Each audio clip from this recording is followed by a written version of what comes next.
Story out of Lincoln. The 26-year-old who allegedly pretended to be a 17-year-old at two schools using an alias has been charged with felony sex trafficking of a minor, along with two other counts.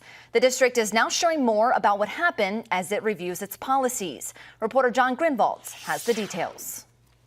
Mr. Scheich, can you hear me? Yeah. Zachary Scheich, seen in court today, is a 26-year-old man who allegedly attended Lincoln Southeast and Northwest in the 2022-23 school year. Lincoln police officers arrested him yesterday. The focus has now shifted from trying to locate the suspect to trying to identify the scope of his actions. Scheich faces serious felony charges, 2 counts of child enticement using an electronic communication device and 1 count of sex trafficking of a minor. An LPD arrest affidavit alleges he continually represented himself to students in LPS schools as 17-year-old Zach Hess. The affidavit alleges he tried to get a minor to have sex with him. It also states he solicited pornographic material from another minor, promising money in return.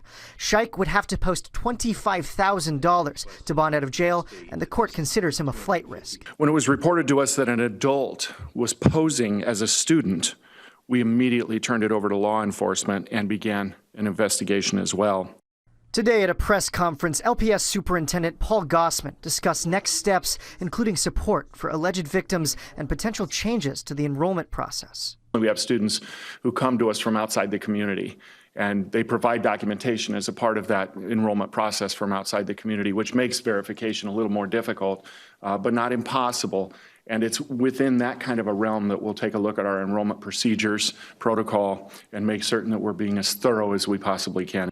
In this case, Matt Larson, the Associate Superintendent for Educational Services, says Scheich provided convincing fabrications of a birth certificate, a high school transcript, immunization records, and a physical exam. This student completed the enrollment process online, submitted the documents online, and their parent was not directly involved in the enrollment process, which is not unusual.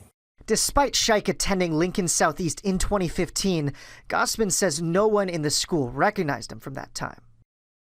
That was John Grinvalds reporting. To stay up to date on this story and other top news stories, just head on over to our website, WOWT.com.